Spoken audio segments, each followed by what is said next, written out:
eu bato nessa questão do Advaita, não como que se o apontamento, principalmente de Ramana, é falso. Não, não é isso.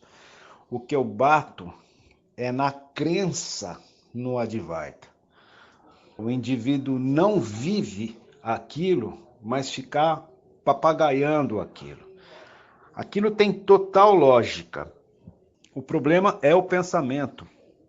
A única coisa que é o nosso problema é o pensamento.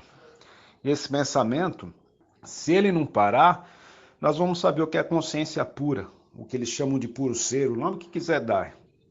Mas não adianta ficar se debruçando naquilo e lendo cada vez mais sobre aquilo, porque a única coisa que pode fazer esse pensamento deter é a observação dele momento a momento e conseguir ver, isso é memória, isso é projeção, isso não tem realidade, e ir desmontando a identificação emotiva reativa. Quem sabe uma hora tem o cessar do pensamento e aí se revela isso que o Advaita fala. Então precisa ficar claro quando eu bato de frente em cima das coisas do Advaita. É a problemática da crença, sem a vivência. E é interessante você colocar esse apontamento aí de que a gente acaba sendo rotulado de maluco pelos familiares, pelos amigos mais próximos. E realmente ninguém vai entender isso, principalmente porque a grande maioria nem sequer teve a depressão iniciática. Quanto mais uma experiência, um vislumbre da consciência pura, do estado incondicionado de ser, seja lá o nome que achar melhor dar.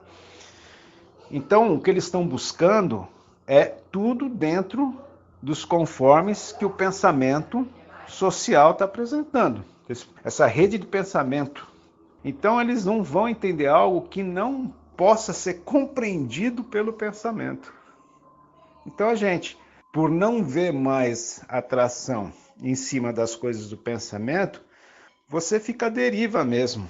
E os outros olham para você e vão rotular de tudo quanto é coisa, preguiçoso, não tem ambição, maluco, sei lá.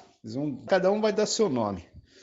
Eles tentam compreender, mas não tem como compreender. A questão dos condicionamentos é muito forte, né?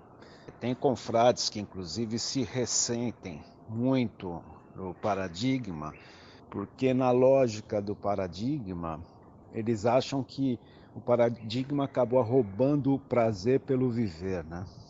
Talvez porque esses indivíduos nunca tiveram uma experiência, um vislumbre do estado de consciência incondicionado, livre de pensamento, livre de medo, livre de desejo, livre inclusive do condicionamento eu e mundo.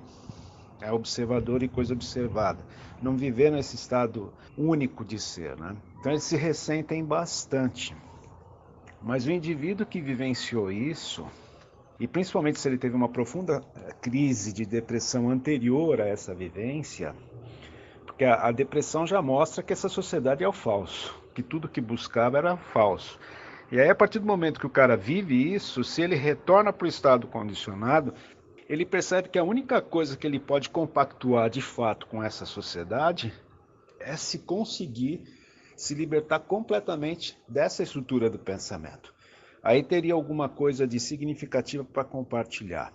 Porque não faz sentido nenhum investir numa coisa que, se você olha para as pessoas, você percebe que só está desgastando elas fisicamente, mentalmente, tornando elas extremamente dependentes psicologicamente, imaturas, sem nada de realmente significativo para compartilhar, só compartilhando crenças patéticas e memórias mortas. Não faz sentido. Então, realmente, para a gente também fica difícil, né? Porque você fica sem interação nenhuma, não tem mais como interagir com nada, porque você não tem interesse em nada do que a maioria está buscando, né? Você vai falar o quê? Você não acredita em mais nada do que eles acreditam. Principalmente quem chegou nesse ponto de perceber que, inclusive, todo esse dito conteúdo espiritual nada mais é do que uma fuga, só que socialmente divinizada. Mas é uma fuga. Ninguém faz uso desses materiais quando está bem. O nego faz uso desse material quando não está cabendo dentro de si. Então tenta achar resposta nesse monte de cara. E se você olhar com muita propriedade, você vai ver que a maioria desses caras só tiveram também um vislumbrezinho, e como já tinham lido muito, depois ficam papagaiando sobre isso. Mas você vê ali na cara do indivíduo que não tem isso, não tem essa coisa. Então não adianta também ficar se tem, se não tem, né? O lance é, será que nós conseguimos chegar nesse ponto em que cessa o pensamento? Para mim, a resposta, a cura, seria um colapso natural desse pensamento. E esse colapso natural, para mim, significa o quê? Não se identificar com o pensamento, não dar nutrição para ele. E isso é só pela observação passiva e não reativa. Por isso que a gente colocou esses dois termos. Passivo por quê? Porque você não vai fazer nada. E não reativo por quê? Porque não vai reagir. Deixa ele tripudiar, deixa ele tripudiar. E aí precisa um estado de presença ferrado para não entrar no jogo dessa ansiedade, dos sintomas, né? Das sensações extremamente inquietantes que esse pensamento observado acaba causando.